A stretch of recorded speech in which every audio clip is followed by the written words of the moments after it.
Sair da igreja porque tem muita fofoca, tem muita briga, a liderança só pensa em dinheiro, as pessoas são hipócritas.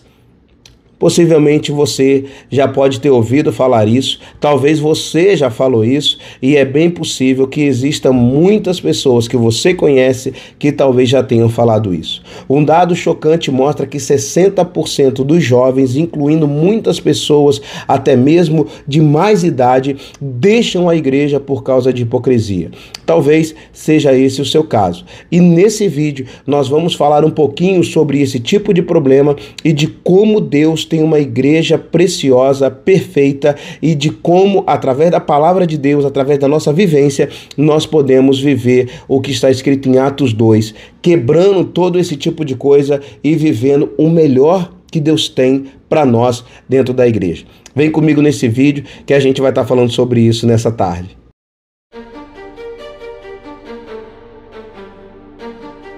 Bom, para você que não me conhece, muito prazer, meu nome é Isaac do Nascimento. Esse canal aqui ele tem por finalidade trazer palavras de inspiração, de motivação, algumas vezes até de confronto para a vida de pessoas que têm vivido ou afastado do Evangelho, próximo do Evangelho, estão fazendo parte do Evangelho. E nesse vídeo eu quero falar algumas coisas muito importantes a respeito da igreja. Se por acaso você ficou desapontado, se afastou da igreja por algumas coisas que você viu dentro dela, esse vídeo é para você, e a gente vai estar falando rapidinho sobre 3 principais pontos que acontecem dentro das nossas igrejas, sobre, primeiro, o que a igreja primitiva fazia de diferente que nós fazemos hoje.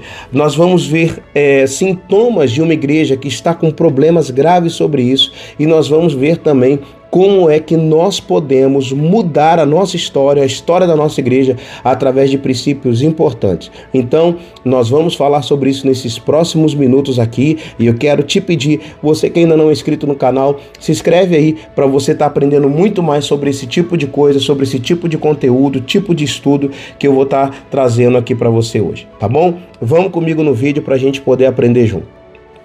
Então, a primeira coisa que a gente precisa entender é o seguinte: a igreja primitiva, ela fazia diferente. Em Atos 2, a partir do versículo 42 até o 47, a Bíblia diz mais ou menos assim, ó: e perseveravam na doutrina dos apóstolos, na comunhão, no partir do pão e nas orações. Em cada alma havia temor, muitos prodígios, sinais eram feitos por intermédio dos apóstolos. Todos os que creram estavam juntos e tinham tudo em comum. Na época da igreja primitiva, havia algo diferente que aquelas pessoas viviam. E nós precisamos perceber que hoje, na nossa geração, esse tipo de ensino ainda acontece em algumas igrejas. É bem verdade que existem muitos lugares que ainda não estão tendo, na verdade, dificuldade de viver isso, mas em grande parte das igrejas, as pessoas vivem esse tipo de ensinamento que está escrito aqui em Atos 2, que o Lucas registrou. Então, o que havia de diferente na igreja antigamente? Primeiro, ensino dos apóstolos. Os apóstolos, eles traziam palavras direcionadas pelo Espírito Santo. Traziam palavras que eram cheias de unção, traziam palavras que eram cheias de vida. Hoje em dia, a gente percebe muita meninice em alguns sermões, e existem até alguns pregadores que usam de inteligência artificial para poder preparar os seus sermões, preparar as suas mensagens. Em alguns casos, eles até preparam um roteiro integral de suas mensagens, e a gente percebe com isso que a igreja, ela tem perdido muito de sua essência, e as mensagens têm sido mensagens pouco persuasivas, pouco confrontantes. Tudo isso porque existe uma diferença entre os sermões que a igreja primitiva tinha e da igreja que nós temos atualmente. Então nós precisamos entender que isso é culpa em parte da liderança, dos pastores, que muitas vezes têm perdido muito tempo com outras coisas e não têm feito não tem tido um devocional, não tem tido uma vida com Deus, não tem tido uma busca incessante de Deus, e isso faz com que haja diferença entre os sermões ensinados antigamente e os sermões de hoje. Um segundo ponto muito importante que a igreja primitiva fazia antigamente: havia uma comunhão genuína entre as pessoas. Você vive isso aí na sua igreja? Você vive isso nos lugares que você está? Hoje em dia a gente escuta muito falar de panelinhas, de grupinhos e, gente, cá entre nós, eu sempre digo o seguinte: quando eu vejo alguma panela, eu tiro a tampa e pulo dentro. Eu não quero nem saber. Sabe por quê, irmãos? Porque tem muita coisa que às vezes realmente existem alguns grupos que são um pouco mais fechados, mas nós precisamos conseguir furar essas bolhas, entrar nesses grupos, fazer uma comunhão, ter uma comunhão genuína. Isso acontecia lá em Atos. Lá, quando a gente percebe os apóstolos, nós vemos que haviam grupos que eles estavam sempre em comunhão. Havia a partir dos pães de casa em casa, as pessoas tinham comunhão e isso era genuíno. Não era só no templo, não era só na igreja, era por onde eles passavam. Aonde eles estavam, havia esse tipo de comunhão genuína. Nós precisamos voltar a viver isso também. Ter liberdade, ter amizades fora também do templo. Uma terceira coisa que havia também naquela época eram as orações com poder. Nós vivemos hoje em muitos lugares, muitas igrejas com orações com cultos mecânicos, ou melhor, orações mecânicas, cultos mecânicos, e nós precisamos resgatar aquela oração poderosa. Não estou falando de meninices, não estou falando de girocóptero ou essas coisas, mas eu estou falando de poder de Deus na vida das pessoas, daquelas orações que realmente transformam a nossa vida, que mudam a nossa história. Mas a questão da oração, vale a pena ressaltar que ela não depende de ser feita dentro do templo. Ela é muito mais forte e poderosa quando eu faço dentro da minha casa. Então, nós precisamos entender que existe a diferença no ensino dos apóstolos, existia uma diferença na comunhão genuína que havia entre as pessoas naquela época e também as orações que eram feitas, os momentos de poder e de manifestação de Deus que eram feitas naquele tempo. Sem meninice, sem charlatanismo, sem criancice, mas tudo feito com muita unção, com muita graça. Olha, e aí a gente precisa fazer uma ressalva muito forte. Nós precisamos avaliar se a nossa vida ministerial tem sido assim e tem estado assim, para que a gente possa ver se realmente isso é problema na igreja ou um problema nosso. Um segundo ponto que existe, que é muito importante, é perceber se a nossa igreja está com como é que eu vou dizer? Se a nossa igreja está doente, se existe alguns sintomas na nossa igreja por parte da liderança ou em algum momento que a gente precisa entender e perceber isso. Tá? E para toda doença existe uma cura. Deus tem cura para todas as doenças. Então preste atenção. Sinais de uma igreja que está passando por algum tipo de dificuldade. Primeiro, líderes que não servem. Os líderes, eles não querem servir, são mais chefes. Parece chefe das ovelhas, parece chefe das pessoas, manda e não faz, manda e não vai, nunca está presente nos momentos de comunhão, nunca está presente, só aparece no culto dia de domingo para pregar aquele sermão e vai embora, não tem comunhão com ninguém.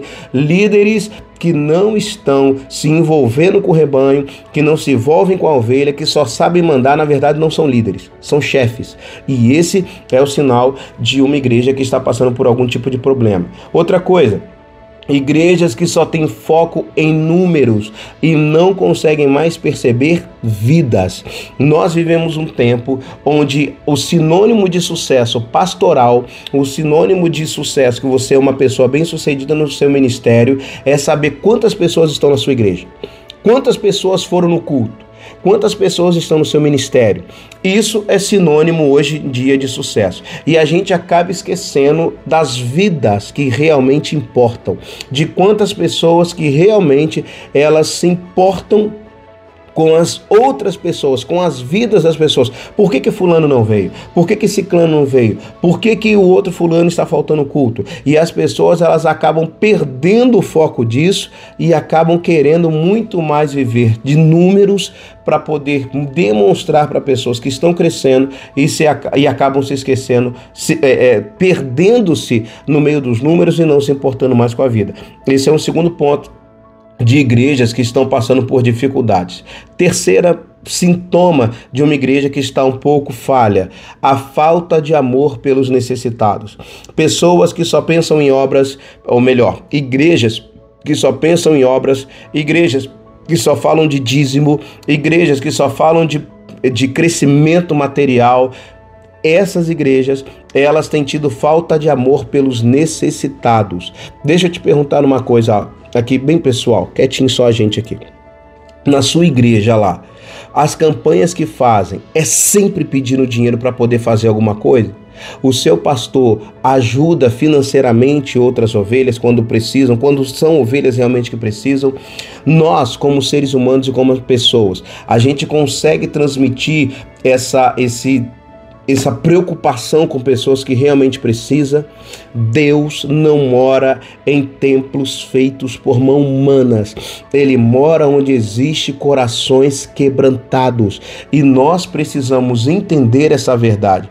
É bem verdade, irmãos, que nós desejamos um lugar melhor, desejamos uma igreja, um templo físico melhor, com um ar-condicionado, com uma cadeira legal, mas se houver necessidade de comprar um ar-condicionado e ajudar no irmão que está com necessidade financeira, como é que a sua igreja age?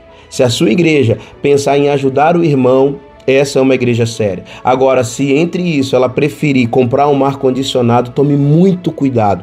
Pode ser um sintoma de uma igreja que está doente. Então, nós precisamos entender essas verdades. Agora, existem muitas igrejas que vivem assim, existem muitas igrejas que estão caminhando por esse caminho, mas como eu disse alguns minutos atrás, Deus, ele se encarrega de curar todas as igrejas.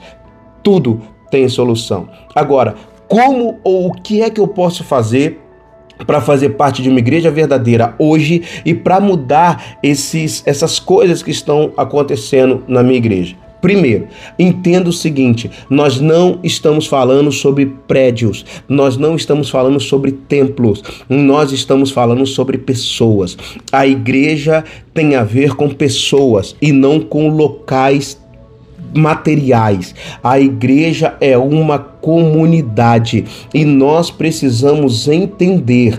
Eu fazer parte de uma comunidade, de uma família, eu preciso orar para que o meu pastor mude de visão, eu preciso orar para que a liderança da minha igreja mude de visão, eu preciso de alguma maneira ser relevante para o lugar que eu estou, fazendo com que aquele lugar que eu estou seja um lugar de comunhão, seja um lugar onde as mensagens sejam impactantes, sejam relevantes, mas mais do que isso, eu preciso fazer com que a minha igreja seja um local onde as pessoas gostem de ir, que não haja falsidade, que não haja mentira. Isso também tem a ver comigo. E isso eu preciso também fazer.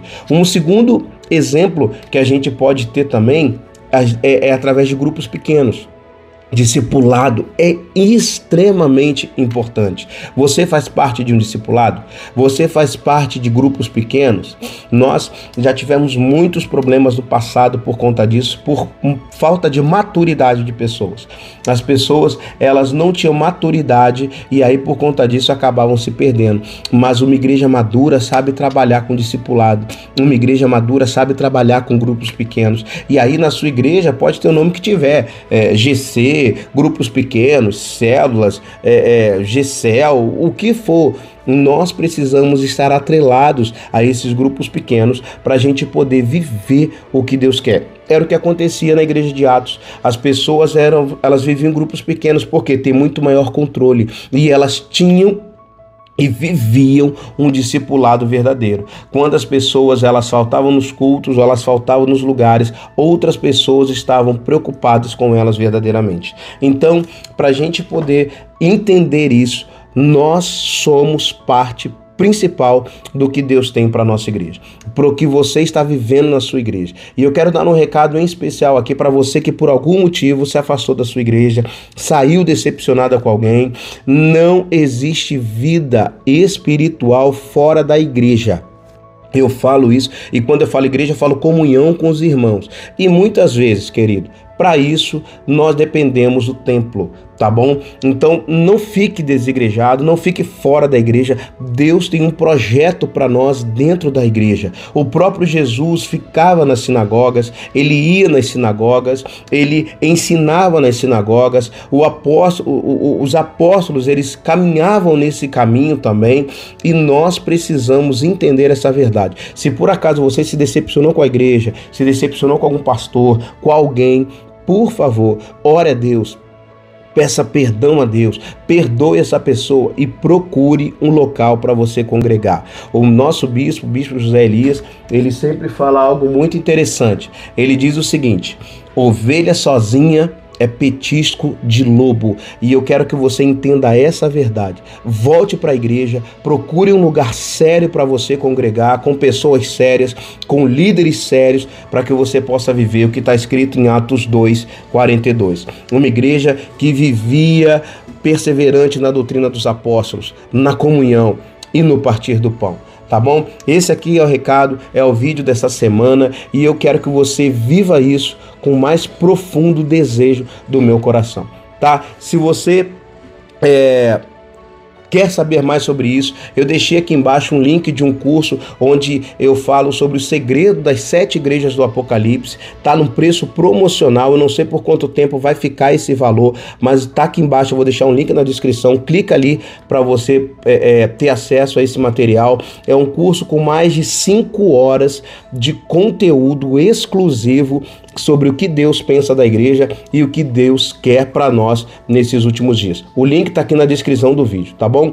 No final, eu quero dizer para você também que eu vivi essa transformação. Hoje, para a glória de Deus, eu vivo numa igreja abençoada, numa família abençoada, numa denominação abençoada, que fez com que eu realmente tivesse esse sentimento de viver em família. É possível.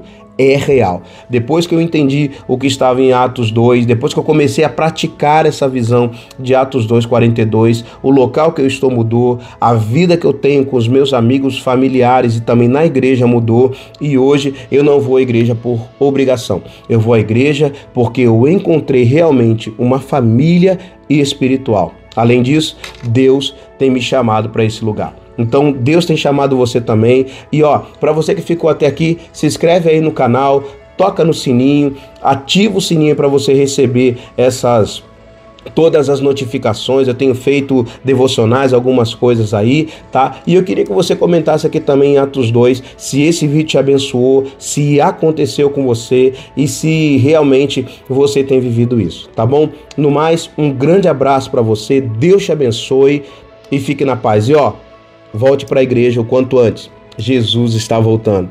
Um abraço.